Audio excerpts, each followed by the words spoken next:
Shortly after it arrives, I dive in, usually that night.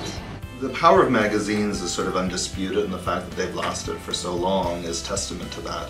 And magazines as a medium have a really strong bond with consumers because unlike most media that comes into your world, the consumer makes, in general, more of a decision to invite that magazine into their home. So they might be subscribing to the magazine, it might come through a favorite newspaper, or they might purchase on the newsstand. And I think that creates a different bond than with many other media. So out of home as an example, you don't purchase out of home as a consumer, it just kind of washes over you as you're on the street.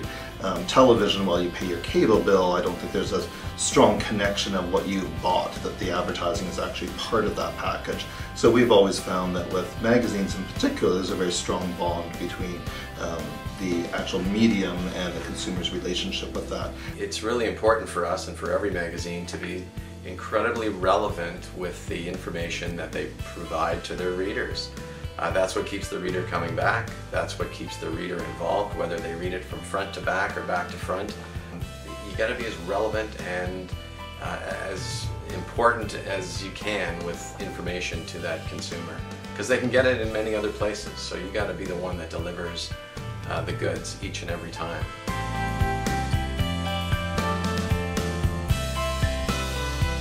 A lot of advertisers will say, I want to have my ad featured far forward on a right-hand page. The beauty of a magazine is that there's so many places within the magazine that your message can live and resonate with the reader very, very well. So in fact, in many instances, being in the first third of the magazine may not be the best place for you. There's many other places where you can be adjacent to super relevant editorial.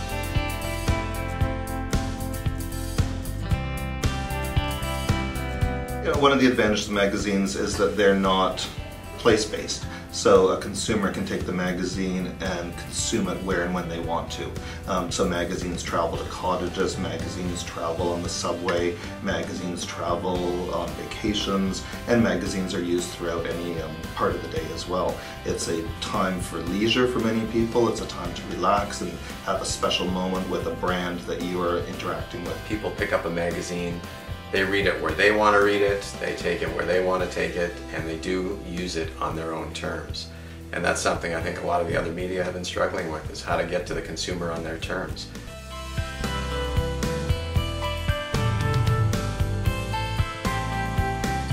We have some tremendous research resources available to us that allow us to really, as planners and people in charge of our clients' money, to really zero in and understand how a reader consumes the magazine, but also understanding their relationship with the magazine. So we're able to look at things like interest scores in the magazine and how many issues of a magazine they're going to read.